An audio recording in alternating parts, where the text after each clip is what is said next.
AutoGroupRacing.com.au presents Show Us Your Tips. Beaver's joining us for a look at the Wednesday meeting at both Bendigo and Hawkesbury. How was the weekend, Beaver? Yeah, it was pretty good, mate. So I can't complain. Stayed out early, but managed to finish quite strongly and come out a little bit in front. Yeah, nice. Yeah, I think most of Australia stayed out late with the tab being down. So, yeah, I was lucky. Yeah, it's pretty frustrating. Where I bet it was open all day, so I was happy. And yeah, Bivouac and Acadia Queen were both good results. So, both very dominant too. Yes. Yeah, they were very dominant. Bivouac was just outstanding. It just that Flemington Straight down that straight looks almost unbeatable at the moment. Yeah, I think it's the key to the horse, the straight. As I said in the preview. Yeah. That's where it's made to be, and yeah, that was just dominant. And Arcadia went out, goes back to Perth, pretty dominant as well. Yes, it was a very nice win. Yeah, much else to take out of the day. Sydney was a bit torn apart by scratchings, and yeah, look, the tracks played a bit of havoc there in Sydney, and yeah, tore it a bit apart with scratchings, but managed to find a winner here and there to keep me out of trouble. Yep. So productive weekend. The carnival heads to Sandown this Saturday to wrap up. But until then, we've got Hawkesbury tomorrow. So a carryover from the abandoned Thursday meeting last week, unfortunately. Ladies' Day. Yes. I was here. The track is currently soft. Pretty good day today, and it looks like a decent day tomorrow. So envisage with the rail in the true, it should play standard Hawkesbury, probably either on pace or outside fence by the end of the day. I guess we'll see, but not my favourite track to pan on, but I'm thinking there's a couple of winners there. Yeah, a bit the same, mate. I think you're probably about right there. I think a track it's a soft 5 now. It won't be any worse than that, and if not, may even get to a good. But I think you're right. They'll probably come down the centre of the track and potentially even wider later in the day. My first tip of the day at Hawkesbury comes up in a second. You got anything before that? No, I don't, mate. I'm pretty keen to favourite in the second race, Battlebrook, for John O'Shea. Yep. It debuted behind Datland. Was actually quite a nice run, just sort of even got caught in a bit of traffic. Datland's obviously gone down to Flemington and run quite well there. 2 very nice trials since, and the rest of the field's well exposed. $2.50 looks a pretty good price, actually, for this O'Shea horse with Tommy Berry on. Yeah, I tend to agree with you there, mates. Look, he's only had one start, was a 5th, 4 lengths off Doubtland, and was spec'd in the market in that at around $6, $6.50 mark. So you would think that the horse has got a bit of ability, trialled nicely, and gets its chance for a first up tilt here. Beautiful. Where are you going to next at Hawkesbury? Yeah, look, mate, my next bet came up. My first bet really came up in the 3rd, was the favourite, even money. It's as short as you probably want it, but looks to have a bit of an edge on most of these. Probably the only dangers may well be the unraced Wallopere around the $10 mark. Not knowing much about them, but look, it was a pretty nice run first up in Newcastle, and I expect Snowden to have this one leaving a little bit fitter. I think there was some smart judges thought it would go to Newcastle and just win up there too. I think this might even be a weaker race. I couldn't see anything in the 2 Waller debutants to want to go crazy about. So I think I'll follow you there. Well, it certainly looked that way in the market when it started odds on. So it was probably a little bit disappointing from that perspective. But look, I'd expect it in a pretty small field. I think it's only got 6 horses in it with the 2 scratchings now. Probably jump and run, and be too strong. Perfect. I'm going to race 5 next. Nothing in the 4th? No, not for me, mate. Cool. In the 5th, theme of the day really across both tracks. I'm just looking for in a sort of average day, looking for the lightly raced stuff. Sahra was one I spruiked a couple of weeks ago, was saved from the Kenzo meeting. Comes here. This was like a weaker race. You're going to get, I think, $1.70 right now is probably going to start shorter. It should just win this race, and I think it's going to go to town after this. Yeah, can't add too much more to that, mate. It's a very weak affair. So if it's not winning this race, that won't be winning too many more. No, and it did chase home North Pacific, who is a Group 1 horse, so not bad form for this. Oh, absolutely. Next up, the Ladies' Day Mile for you.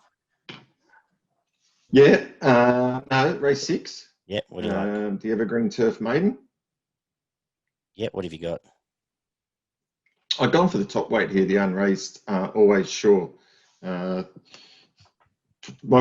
It's drawn a little wide. I'm hoping that's not a deterrent, and certainly getting later in the day, hopefully that will work for it. I thought all of its trials, although it's sort of finished middle of the packs, have been nice little runs, not asked to do a lot.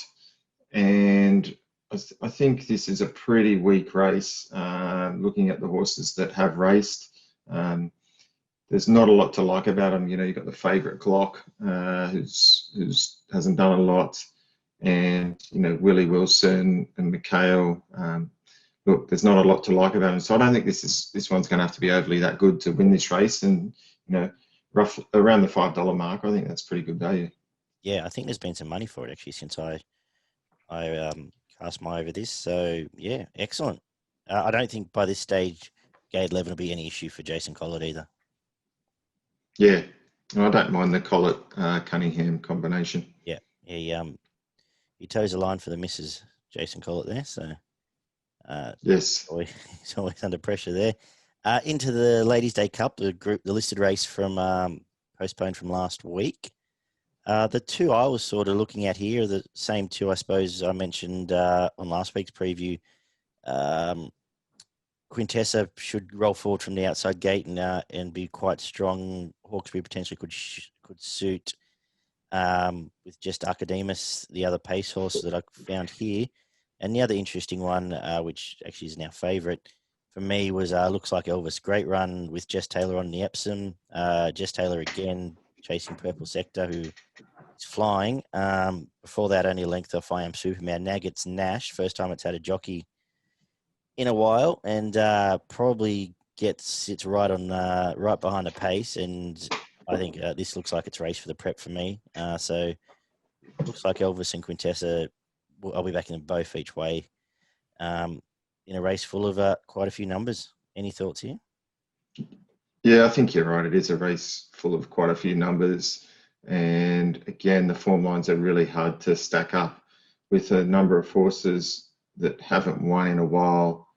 I think, you know, just having a quick flick through here, I can only find one or two horses that have actually got a win next to their name in recent 6 starts, and that being Savakul and your horse Quintessa.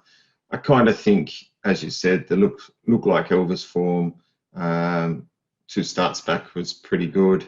Last start, I don't think it really handled the track that well, and nor the step up to this in distance on that track. I think it'd be better suited back here at Hawkesbury, and could be the one to beat.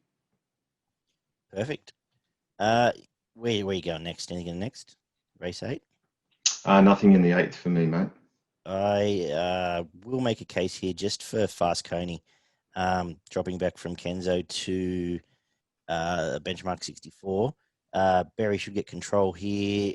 It wasn't far off Sweet Reply. Was sort of keeping Sweet Reply in last start at Kenzo, then fell out of the race. It has had a tongue tie put on for this race, so I think it might have choked down there. This is a very weak race, and I know Joviality was a slaughter last week, but Sweet Reply wasn't far off. Sweet Reply was stuck on the inside where Joviality was doing whatever Joviality did in that race. Both tragedies, and I think that's fair enough form for this race. 100%. Anything to finish on for us?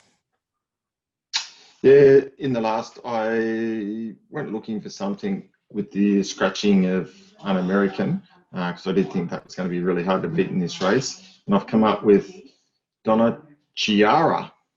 Okay, yeah. Number 4. Thought that was a nice little win last start at Hawkesbury. Sticks to Hawkesbury. Look, it's slightly up in weight, but over the 1800. It started at Hawkesbury slightly before that. It wasn't a bad run. Was less than a length off it, even though it ran 4th. Come out and won the next start. And the step up to the 2000 shouldn't hurt, and I certainly think it's a leading chance in this race. Regan Bayliss is riding quite well, I think, at some of these provincial meets. So he rode, I think, 3 last time we were at Hawkesbury, and he's on a couple of good chances tomorrow. So that's a good each way find there. Good work. So we'll wrap up your thoughts at Hawkesbury. Did you want to do a Hawkesbury quaddie, or you haven't given a thought? Yeah, mate. I'll give you a bit of a Hawkesbury quaddie if you're interested. Yep. Why not? Yep. In the first leg, I'm going to go 1, 4, 7, and 10. Yep.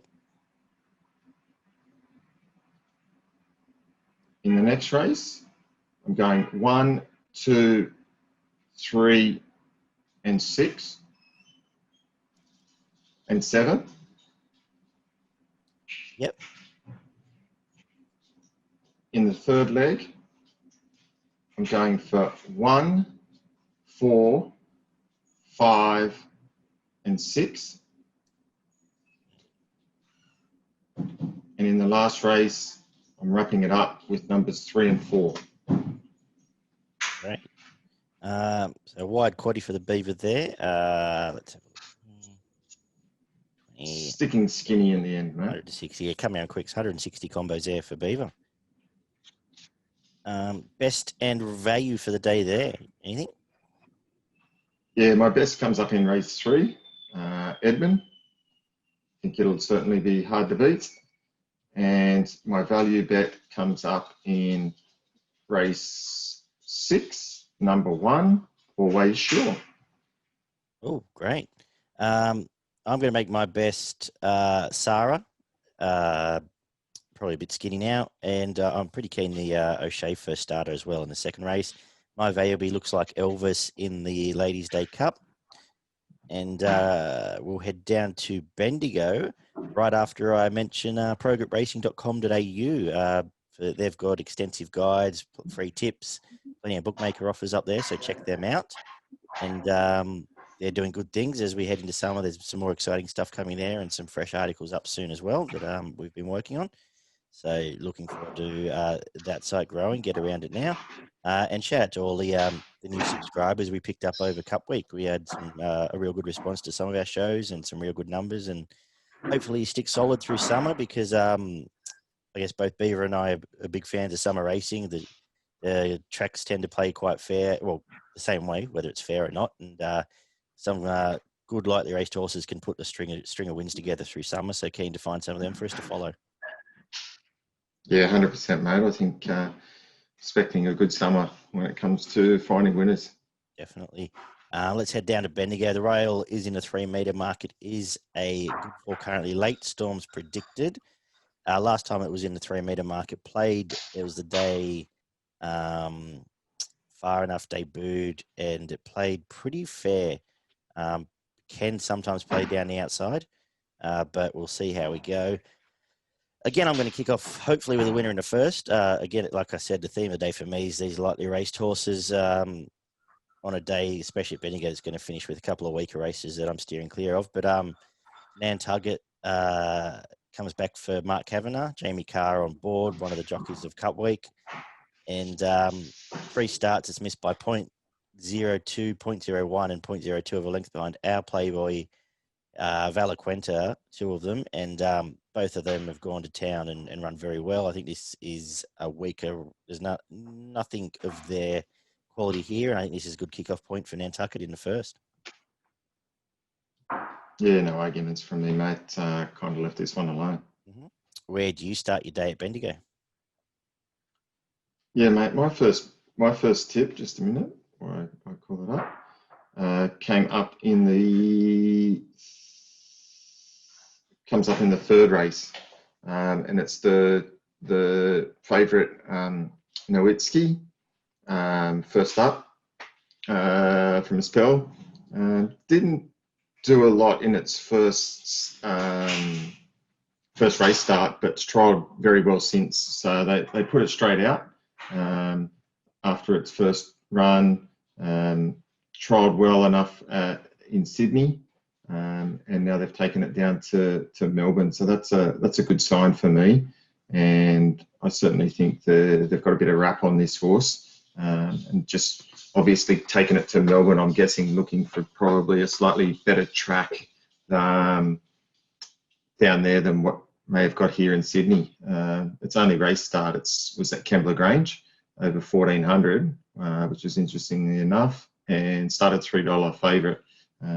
Finished last, and they put it straight out, and now they've brought it back after only having a trial. I think this horse might be all right. Yep, very good. Not much I can add to that. I'll keep that theme going into the fourth race over the mile. A maiden where we've got some of these horses in this maiden have 45 starts for no placings. This is a very average race, and Who's Your Pappy just missed at Swan Hill chasing home. Before that, it debuted behind a horse called Jaffa Stock, who's got a reasonable form around it, and I think this is its race here. This is a very low race, and one where, once again, I'm just looking for that lightly raced horse coming through its grades, and hopefully we can strike here as well in the fourth. Yeah, you can have that race on your own, mate. Nothing there for me. Where to next then? Is something for the couple of legs of the quaddie? Yeah, I jumped on one here in the fifth, and that was number 7, ZIMOWY, trained by Keys, and it's going to be ridden by Rod. I thought its first up run at Mornington was pretty good on a softish track.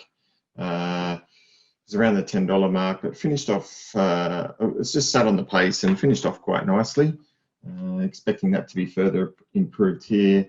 This isn't an overly strong race. The favourites had one start, one win, and certainly looked, but that was at Sapphire Coast. Again, it's changed stables. It's gone down to Melbourne, which is an interesting move. But I just thought I'd go for the $5.50 ZIMOWY. Yeah, great. Yeah, I couldn't work out where to place Sapphire Coast form, so I just decided this race was too hard for me. So happy to follow you there. I'll keep following you for a couple more races. Where to next?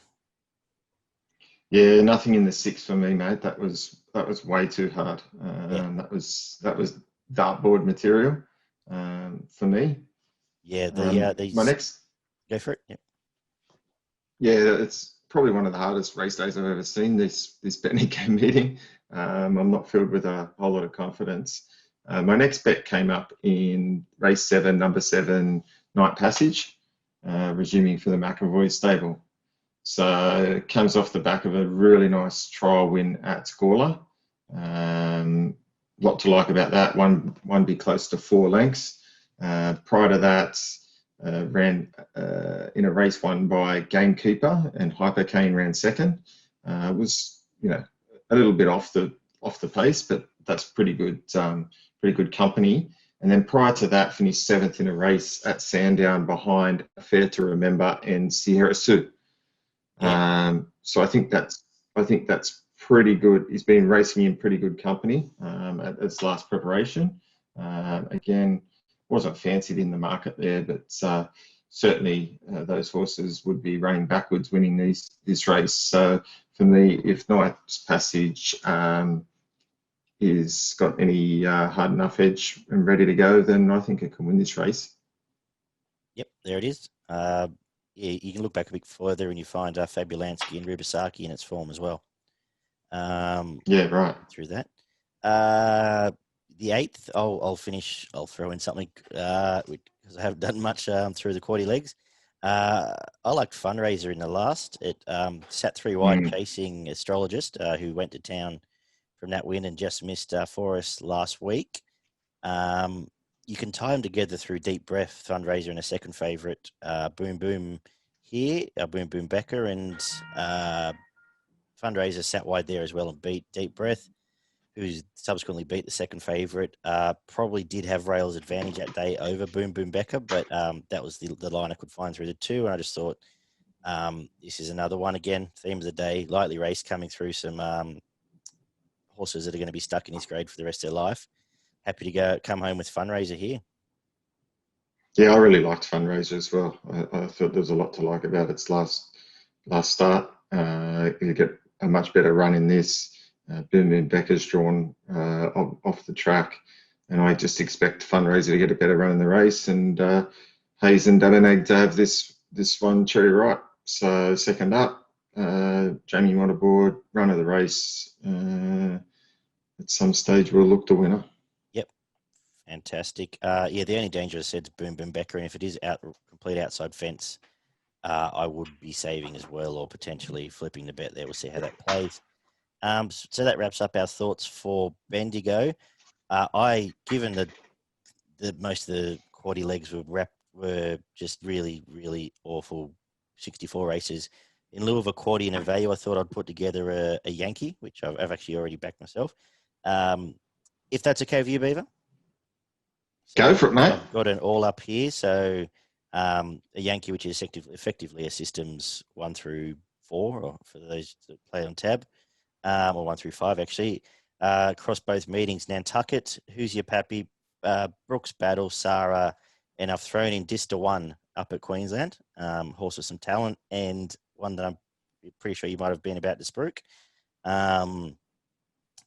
The outlay there, it works out for each combination. It is a variable combination, but the way I've staked it anyway could be the best part of $6,000 returning. So we'll see how that goes for us tomorrow. That's how I'm playing. If you get 2 or 3, you're getting your money back. 2 or 3 combinations there, you're getting your money back. You get all of them. It's a very good day. What'd you throw on that? Enough. Okay. About $15 a combo. So yeah, that's pretty good. Yeah. So there is however many combos in there. So for about $300 outlay, I need to get 2 or 3 of them back, and I'm doubling my money. And if we get them all back, we're having a good day out. Yeah, perfect. Might have a look at that myself. Yeah. So any combination there. Speaking of Dista 1, did you have a look up north? Did you have a best at Bendigo first before I do that? Because yeah, I did have my best at Bendigo. Race 3, number 8, Nowitski. Yep. And I'll make my best however you want to say.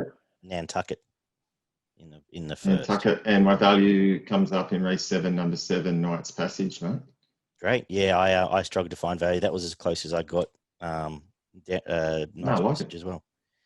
But yeah, that was the way I played there. And as you know, Beaver, I'm not one to really play race days that way, but I just figured I'm going to do that and yeah, good shout. Sit in the deck in the sun instead of trying to get too clever anywhere else. So that's how I'm playing today. Yeah, have you looked up north, did you say, or not? Yeah, I did have a quick squiz up north. I did come up with only one for you, mate, and that came up in race 4, number 6, Excel in the Sun, first starter from the Edmond stable, Robbie Frad aboard. Should be hard to beat. Very good.